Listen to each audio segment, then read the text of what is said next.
Humans are really good at overcomplicating things. This can often lead to unhappiness, stress, and burnout. Our brains only have so much capacity, like computers only have so much RAM. When the RAM on a computer gets maxed out, the computer can glitch and crash. The same thing happens to our brains. How much RAM our brain has is called cognitive load.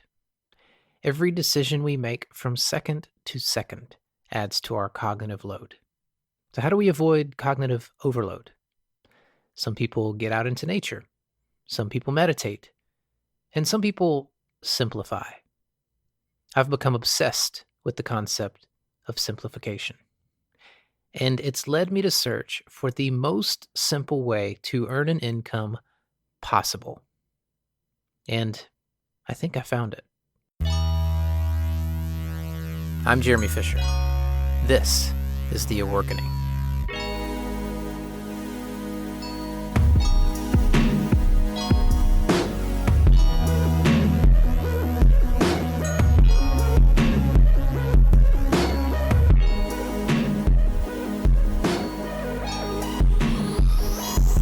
There's a story I tell on the blog that describes one of my first experiences with The Awakening.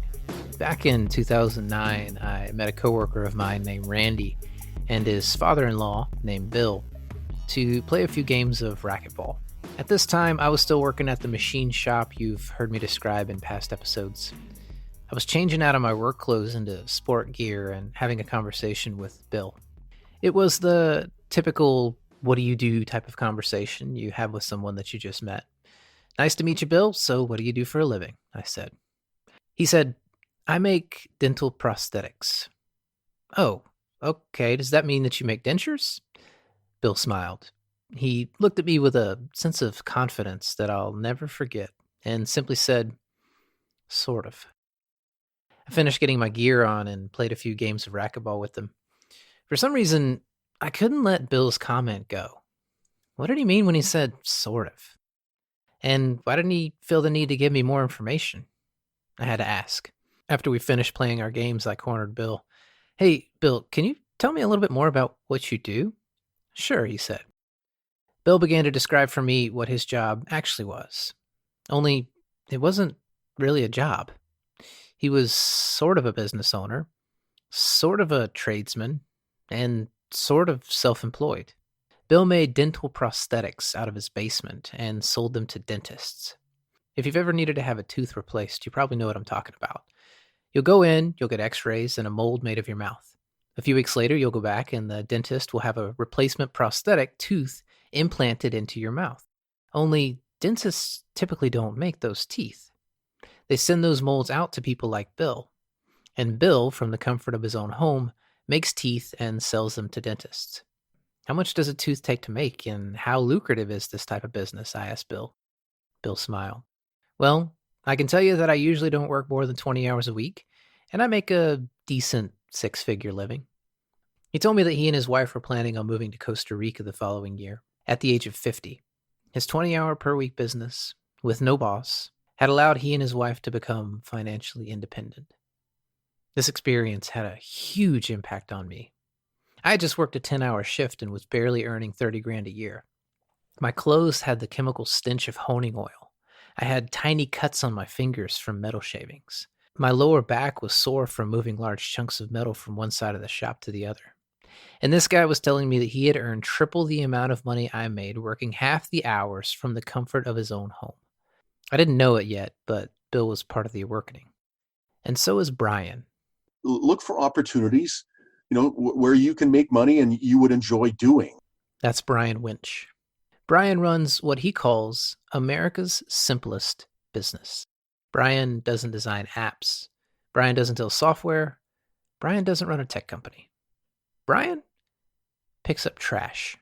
A lot of people haven't heard of it or even thought of it, but it's a multi-billion-dollar industry where commercial property management companies maintain their properties free from litter. His company gets paid by property managers to pick up litter from parking lots. I recalled that my father, who had recently passed back then, he had his own side gig. back in the day, except back then it was called moonlighting or spare time job. And he would go out and clean up litter outside a shopping plaza just a few blocks down the street. And he had taken me along with him a couple times, and I recalled how easy it was to do this work. It was almost like going for a walk. And he would provide this service on a daily basis, and so there wasn't a ton of material to clean up every time. It was more maintaining the property litter free. And all we did was walk around the property, the sidewalks, the parking lot, the surrounding landscape, and sweep up any litter material we found into our litter collection tool. And so we were done in just a matter of minutes. And so with that memory, I thought, well, let me investigate. Let's do some market research and see if there's anything to this. And so back in the day, there was no internet. It was the big, thick Yellow Pages telephone directory. And I just started thumbing through property management companies and started making some cold calls.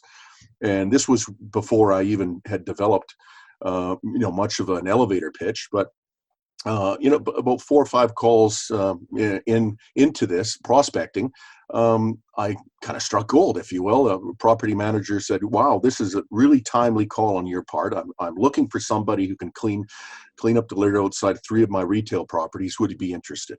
And so I jumped at it, and it was successful putting together some prices. And I started cleaning those first 3 properties on the side while I was still working my full-time job.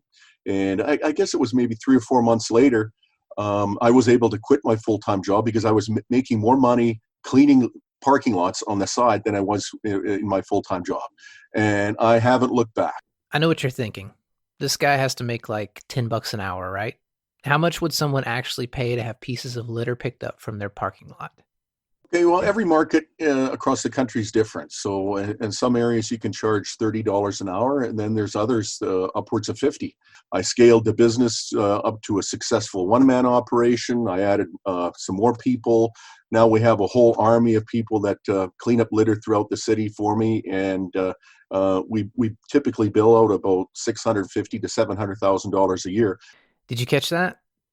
Brian just said his business makes over $600,000 per year. Picking up trash. Okay, well, this type of business has to have a catch. I mean, it can't be that simple. I mean, you've got to have a degree in parking lot maintenance or something like that, right? I barely graduated high school. I didn't have a lot of money, and I didn't have a lot of marketable skills. So, what could I do? I can't help but wonder if Brian barely graduating high school was a good thing. If Brian had done really well in high school, he might have gone to college. And if he had gone to college, Brian might have been distracted with a plethora of opportunity. Opportunity isn't a bad thing, unless it overcomplicates your decision-making tree. With no degree and seemingly limited options, Brian felt forced to pick something simple.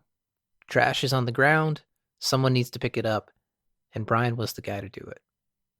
Okay, so no degree, but there's got to be some kind of $2 million street cleaning machine that you've got to buy to get started, right? Not according to Brian. He uses a simple broom and dustpan to clean up most of his trash. Total startup cost, $20. This service is being done by somebody out there. It's not like this is brand new and nobody's doing it. I mean, properties need to be maintained litter free. So it could be presently being done by a large landscape contractor who is kind of coerced into also providing the litter cleaning in addition to the snow removal and the landscape maintenance. Or it could be done by a very large, cleaning company, janitorial company that offers a day porter service. And so, somebody is doing it. But the reason this business model is successful is we can provide a better service for less money. Property managers, they manage multiple properties. And so if you get your foot in the door and they try you out at one property, they like your service and the results, they're going to phone you up or email you, text you and say, "Brian, we've got more properties. Can you go out and take a look at these, get back to us with prices?" And it just snowballs. The hardest part, I guess, is starting out like any business, but the longer you're in this business, this service, the easier it becomes. I'm happy that Brian is upfront about the hard part being getting started. There's a difference between simple and easy. Sure, it's a simple business, But that doesn't necessarily mean that it's going to be easy to get started. You have to reach out to property managers cold, sell them on your service, and build your business for a while before you're making the kind of money that Brian makes. But knowing that you can make that kind of income eventually, doing something simple, is pretty interesting. You can find more info from Brian about his cleaning business at cleanlots.com.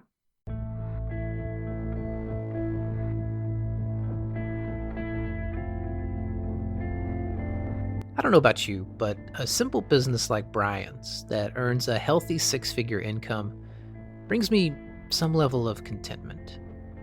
It makes me think that things don't need to be all that complicated. We always seem to be looking for the next new thing, some complex widget that needs to be patented and trademarked and venture capital funded with a social media strategy and a marketing plan that will beat the competition, and on and on and on. All the while, Brian is making a happy income, providing a great service for others, and quite literally making the world a cleaner place to live. With all the stress and burnout and cognitive overload that we find ourselves facing in the complicated world that we live in today, people like Brian seem to have tapped into something that I can't help but admire. So is the answer for some people to avoid cognitive overload to go outside and pick up some trash? Well, if you ask Brian, he might look at you confidently, smile, and say, sort of.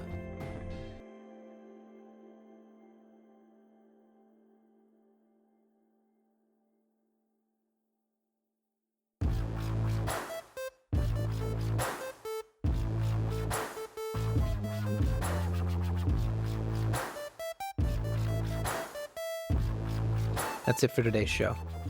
You can find more stories like this at theawakening.com. If opportunity doesn't come knocking, let's build a door.